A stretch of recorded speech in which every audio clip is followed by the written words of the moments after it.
Ang programang ito ay rated SPG. Striktong patnubay at gabay ng magulang ang kailangan. Maaaring may masiselang tema, lengguwahe, karahasan, sexual, horror o droga na hindi angkop sa mga... Hanggat nawawala si Pepe, nakabantay sila sa'yo.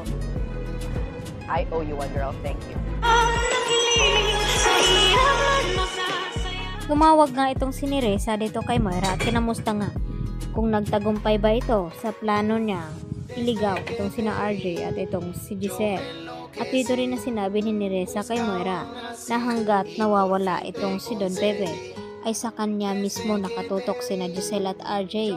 At dito naman na nagpapasalamat ng husto itong si Moira sa kanyang kaibigan na si Neresa.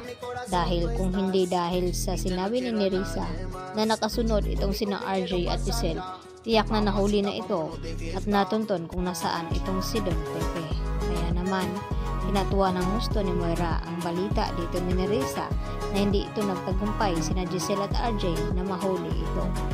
Tapos mamaya-maya naman ay agad din na tumawag itong si Carlos kay Moira at ipinaalam na sinabi na daw ni Zoe kung nasaan itong si Don Pepe.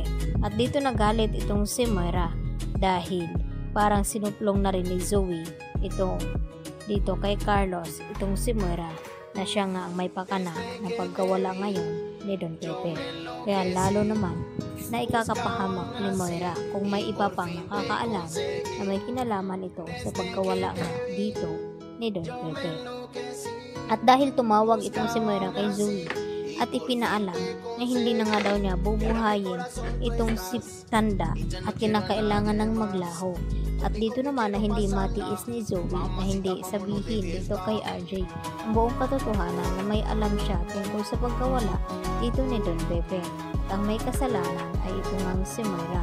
At ang gustong plano ni Moira na ipaligpit ng tuluyan itong si Don Pepe nang sa ganon ay wala na ngang makaalam sa kanilang sikreto na itong si Zoe ay hindi tunay na anak dito ni RJ dahil hanggang ngayon ay hindi pa rin nagbabalik ang mga alaala dito ni RJ, kaya hindi niya malaman na hindi nga tunay na anak itong si Zoe.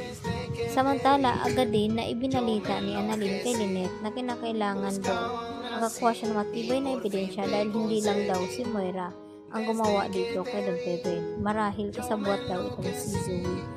Kaya kinabahan din itong si Lynette na baka mapahamak itong kanyang anak na si Annalyn dahil sa gustong mangyari ni Annalyn, nalulo daw niya ang nawawala at pinakailangan daw niyang mailigtas ito dito sa mga kamay ni Moira at maabutan pa itong kanyang lolo. Kaya nag-aalala nga ng husto itong si Annalyn.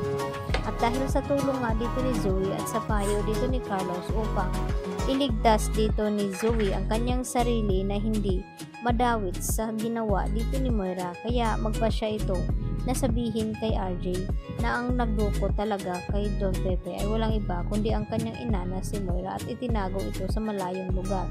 Subalit nagbabanta itong si Moira na tapusin na nga itong si Don Pepe, kaya hindi matukoy ngayon ni Zoe kung buhay pa ba itong kanyang lolo o baka tinuluyan na nga ni Balahadia at Moira itong matanda na patahimiki nang sa ganon wala nang sakit sa ulo ni Moira na malaman kung sino ang ama dito ni Zoe.